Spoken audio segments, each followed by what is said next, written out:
তা হরিপদ, এই ঝড় বৃষ্টিটা কিন্তু বড্ড বেশি হচ্ছে। তা আর কি করা যাবে বলো? তবে গ্রামগঞ্জে ঝড় বৃষ্টির দিনে একটু বেশি সমস্যা হয়। হ্যাঁ, এই গ্রামের রাস্তায় আবার সাপখোপের ভয়। আর শুধু কি তাই, শুধু কি সাপ, তার সাথে একবার ভেবে দেখো, ঝড় বৃষ্টির সময় এত গাছপালার মধ্যে যদি একটি ডাল ভেঙে কারোর মাথায় পড়ে তাহলে কি হবে? কি আবার হবে? লোকটা অক্কা পাবে। হ্যাঁ,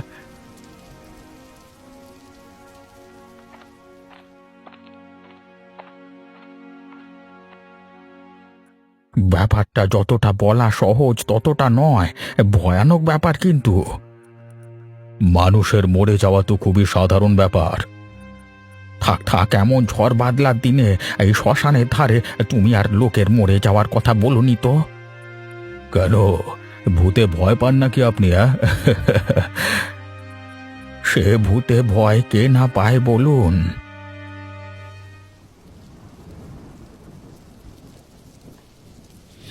একটা ভূতের গল্প শোনাও না গো, এমন ঝড় বাদলার দিনে। শোনো তবে একটা ঘটনা। আমাদের গ্রামের বটগাছে একটা ভূত থাকতো। সেই বটগাছের নিচ দিয়ে যারা যেত, সেই ভূত তাদের সবার সামনে আসতো।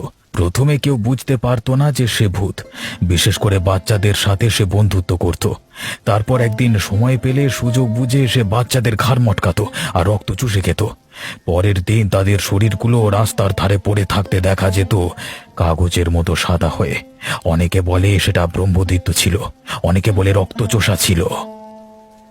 বাবা আর বলো না, ভয় লাগছে। তবে ভালো লাগছে কিন্তু, এমন গা ছমছম করা পরিবেশে এমন গা ছমছমে ভূতের গল্প, উফ।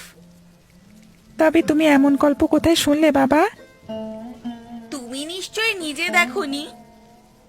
আমি নিশিকান্ত বাবুর থেকে ঘটনাটা শুনেছি, আর ওর থেকে শুনেছি বলে বিশ্বাস করি যে ঘটনাটা 100% সত্যি। কারণ ও লোক তো মিথ্যে কথা বলবার লোক নয়। তাছাড়া আরো অনেকে বলেছে এই ঘটনার ব্যাপারে। তারপর কি হলো বাবা?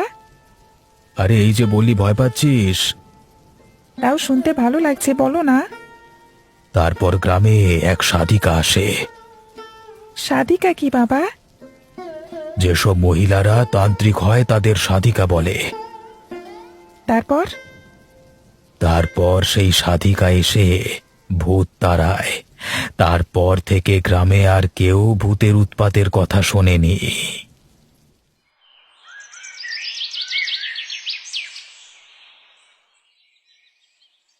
বাবা এসেছো? বাবা এসো, ঘরে বসো। একটু জরুরি বিষয় আসতে হলো রে মা।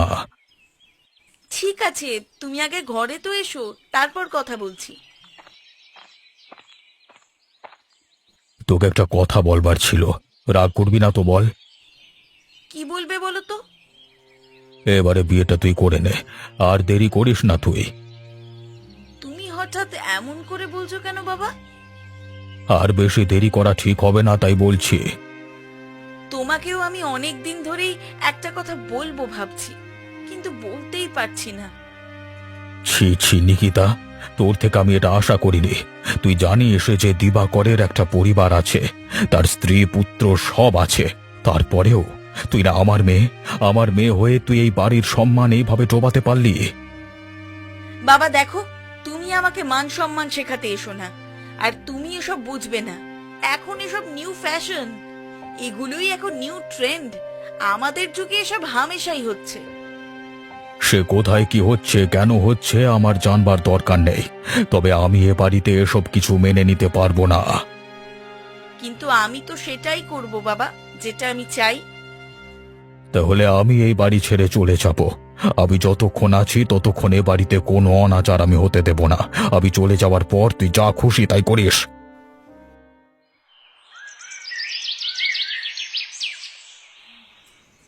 ওরে বাবা, মা বারবার মানা করে দিয়েছে সন্ধেবেলায় এই শ্মশানের রাস্তা দিয়ে না আসতে। তো খেলতে খেলতে দেরি হয়ে গেলে কি করব? বাড়ি গেলে আজকে মা নির্ঘাত মারবে। আরে বাহ, ওখানে তো দেখছি একটা লাউ গাছ রয়েছে। সেখানে 3-4টে লাউ ফুলে রয়েছে তো বেশ বড় বড়। হ্যাঁ, ওর মধ্যে থেকে কয়েকটা আমি নিয়ে নিই। তাহলে মা যখন মারতে আসবে, আমি লাউ দিলে আর কিছু বলবে না, মা খুশি হয়ে যাবে। এ কি আমার হাত ধরেছে কে? এ কি আমার হাত ধরে কে টানছে? আমি তো কাউকে দেখতে পাচ্ছি না। ওরে বাবা কি সব হচ্ছে আমার সাথে? নিশ্চয়ই আমি ভূতের পাল্লে পড়েছি। ও বাবা বাঁচাও, পালাই! এ কি খোকা, তুমি এমন দৌড়ে দৌড়ে পালাচ্ছ কেন? এ কি তুমি কে? আমি একজন সিদ্ধা সাধিকা। আমি এই গ্রামেই থাকতাম। অনেক দিন পর আবার ফিরে এসেছি। আমাকে ভূতে তাড়া করেছে, তুমি আমাকে বাঁচাও। আমার কাজই মানুষকে ভূতের খপ্পর থেকে বাঁচানো। তো তুমি বাঁচাবে আমাকে? নিশ্চয়ই বাঁচাবো তোমাকে।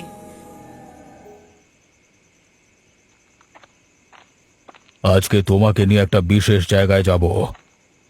আমি জানতে চাইছি কোথায় নিয়ে যাচ্ছ বলো তো আমাকে তুমি। এই খানিকক্ষণ পরই দেখতে পাবে, চলো না। এটা কোন জায়গা? আর ওই যে মহিলা বসে আছেন উনি কে? উনি হলেন খুব বড় মাপের একজন সাধিকা, যিনি চোখ বুজে বসে যজ্ঞ করছেন। কিন্তু তুমি আমাকে হঠাৎ এখানে নিয়ে এলে কেন? কাজ আছে। কি কাজ সেটা তো জানতে চাইছি আমি। তাহলে আমাদের কাজটা সম্পূর্ণ করি। বিলক্ষণ আমাবস্যার শুভ মুহূর্ত এসে গেছে। আর আমাদের দেরি করা উচিত হবে না। এখন না করতে পারলে তিথি চলে যাবে, তখন কাজ করেও কোনো ফল পাওয়া যাবে না। ঠিক আছে, বলি তো আমি নিয়েই এসেছি। এবার তোমার পূজার ব্যাপারটা তুমি দেখো। এই লোকটার নাম কি? এর নাম হরিপদ। একই আজকে বলি দেওয়া হবে। মানেটা কি? আমাকে তোমরা এখানে নিয়ে এসে এসব বলছো কেন? ছেড়ে দাও আমাকে, আমাকে ছেড়ে দাও। আমি চলে যাই এখান থেকে। আমি আর থাকতে চাই না, এক মুহূর্ত থাকতে চাই না। কোথায় পালাবে তুমি বাবা? এখানে শুধু আসার রাস্তা আছে, যাওয়ার রাস্তা নেই বাছাধন।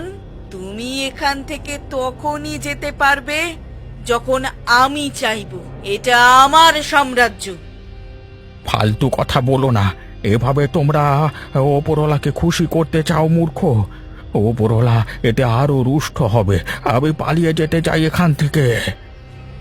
ওর গলা কাটো।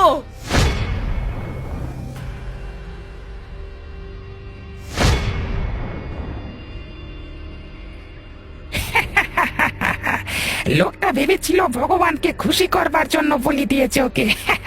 ও জানেও না যে আমাদের খাবার জন্য ওকে বলি দেওয়া হয়েছে। কতদিন এরকম নরম মাংস খাইনি। মানুষের এমন মাংস খেতে কি যে মজা! দেহটাকে খেলাম মজা করে। অনেকদিন পর বড় তৃপ্তি পেলাম। এবার মাথাটাকে মাটিতে পুঁতে দেওয়ার পালা। তবে হ্যাঁ, এখানে যদি কোনো গাছ জন্মায় তবে আবার বিপদ আসতে চলেছে। গাছ জন্মাতে দেওয়া যাবে না এখানে। আরে এত রাত হলো, আয় বাবা পলু, খেয়ে যা। সারাদিন এপাড়া ওপাড়া চড়ে বেড়ালে আর এসে খাবে কি করে? ঘরে আসার সঙ্গে সঙ্গে ঘুম পেয়ে যায়, তখন আর খাওয়ার ইচ্ছা থাকে না। কতবার বলেছি খেলাধুলা কম করে একটু বাড়িতে বসে পড়ায় মন দে। না, তা তো শোনেই না ছেলে আমার। আরে তুমি সবসময় ওকে এমন করে বকো কেন বলো তো? ও কি আমাদের তেমন খারাপ ছেলে? ও এসে খেয়ে যাবে এক্ষুনি।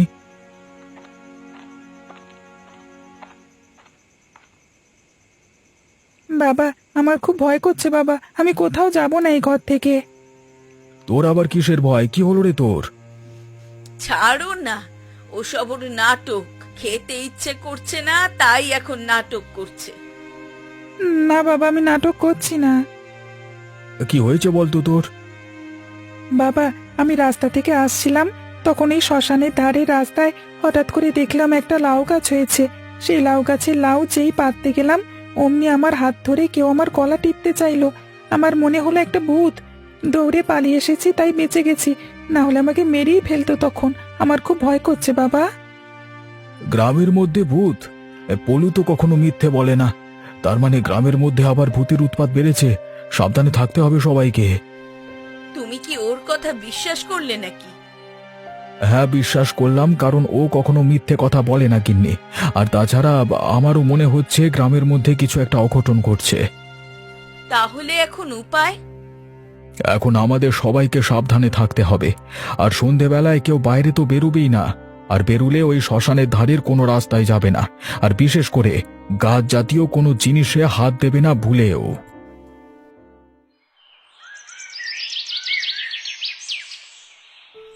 আরে, সকাল সকাল এত তাড়াতাড়ি ডেকে পাঠানোর কারণটা কি?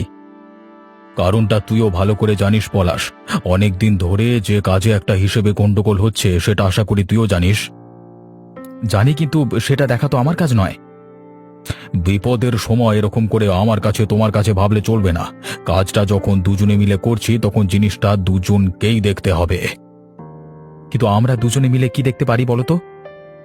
দেখ, ব্যাপারটা যেহেতু 2 নম্বরই, আমাদের ধান্দা যেহেতু 2 নম্বরই, তাই অন্য লোককে আমি এর মধ্যে আর কি আনতে চাই না। টাকা পয়সার হিসেবে একটা বড় গরমিল দেখতে পাচ্ছি কিছুদিন ধরে। তোকে জিনিসটা নিয়ে একটু ভাবতে হবে। ঠিক আছে, কি করতে হবে বলো? নিশিকান্ত, তুমি আমাকে যতই কাজের কথা বলো না, আমি তোমাকে শেষ করবার কথা ভাবছি। তুমি যতদিন আছো ততদিন মুনাফার পুরোটা আমি খেতে পারছি না। তাই তোমাকে এই দুনিয়া থেকে সরিয়েই তবে আমার শান্তি।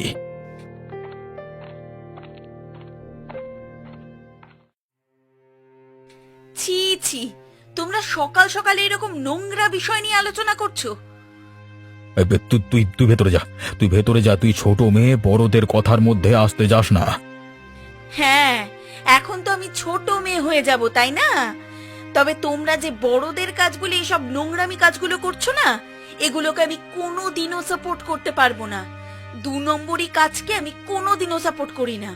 এই সমস্ত কাজ তোমরা বন্ধ করো কিন্তু। আর বাবা, তুমি তো আমাকে অনেক বড় বড় কথা বলো, জ্ঞান দাও, তুমি শেষ পর্যন্ত এই কাজ করতে পারলে? বেশি বকিস না তো, ঘরে যা। মেয়ে মানুষ, নিজের যতটা কাজ আছে সেটুকু নিয়ে থাক, আমাকে জ্ঞান দিতে আসিস না।